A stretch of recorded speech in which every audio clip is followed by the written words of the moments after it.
So today's project is building chicken tractors. They're going to be hopefully very portable, lightweight, and have the ability to be broken down and stored. So the wood material I'm using is all 1x4s. These are actually discounted because they're water stained, which is even better because it doesn't matter if they're ugly. A little bit of chicken wire there and a roll of screen. Tools we'll be using today is just measuring tape, a couple different cordless drivers, and drill, crown stapler, finish nailer, some screws, and a chop saw, and that's pretty much going to be it. If you don't have any of these tools, the main thing these are going to be used for is just attach two pieces of wood together. You could use nails or just screws, and you won't be doing a lot of cuts, but you will have to cut a couple boards in this pattern. So anyway, I'll just kind of show you what I'm doing as I'm doing it. First thing I'm going to do is make a mark on my work surface here at 22 inches. That'll be the inside measurement for all of my panels. So I can hopefully go through these pretty quickly because I'm going to be making a whole bunch the same size. So that way I don't have to measure each time. I can slide them up to those marks and get them attached.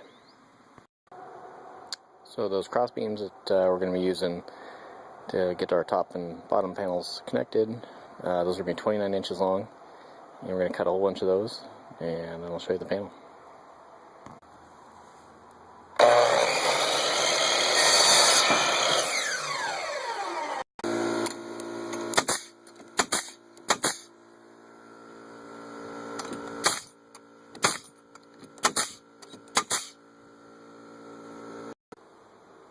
So for this middle brace, I just found the 4-foot mark, which would be the center of this 8-foot piece, and measured over so I knew where the center of that was, and that's where my middle brace goes.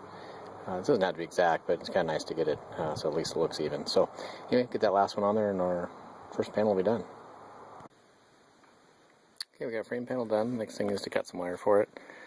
You don't have to go full length of the panel, which is 8 feet, and I'm doing 93 inches. It'll give me a little bit of room on each end. I won't have to staple, but you can cut it with just some wire cutters. I'm going to use my angle grinder just so it goes faster, but we'll get this cut out and attached to our panel.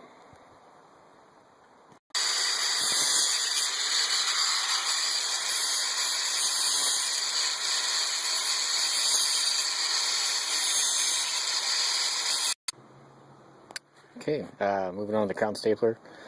These are pretty slick for a lot of things, but they attached fencing to wood really well, so it's pretty straightforward. Just get them on there and double balance it. Perfect.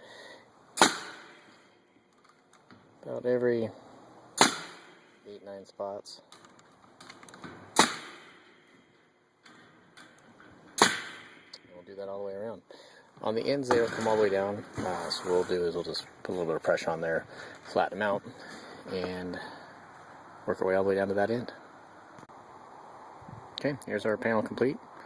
I'm going to build 6 more of these, and that will be the bottom structure of the tractor. So we got all our panels built for our first tractor, and so what we're going to do now is cut 4 quarter posts out of 2x4 at the same length is our wall height, I guess, is 29 inches. So cut 4 of these out, and those will be what anchors our corners together. So here's all our parts or components.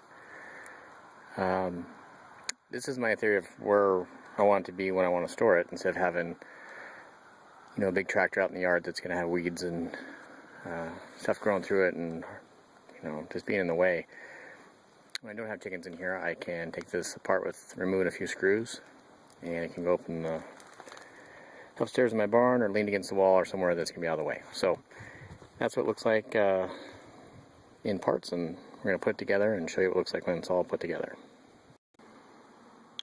Okay, to get my 2 length panels attached, I've got one of my 2x4s in here, and this one's cut a little bit shorter because I'm going to have a cross brace that goes to the other side. But I start with 4 3-inch screws just to kind of pin the panel together, and then I'll flip it over, and on the other side, coming through the 1x4s, I'll use some shorter screws and just kind of lock it down so it's nice and secure.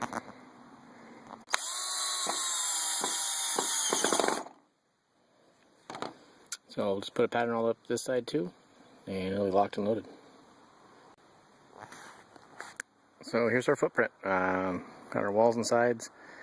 I'm going to put a couple more cross braces down low. It'll work as a roost too, just so it's got good stability.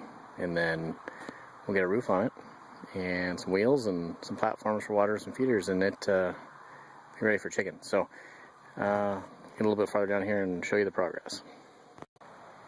So I decided to go ahead and get my wheels on, so I didn't have to climb under there to put the nuts on the back side of these once I got the roof on. I got the rest of my cross pieces on the bottom. You want to do those vertical because those actually will work as roofs, even though they're only a couple inches off the ground. But the chickens will prefer to have that than sitting on flat ground.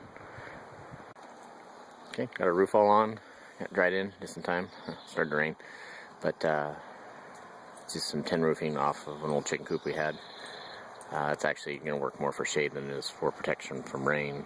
But anyway, moving on to the front half.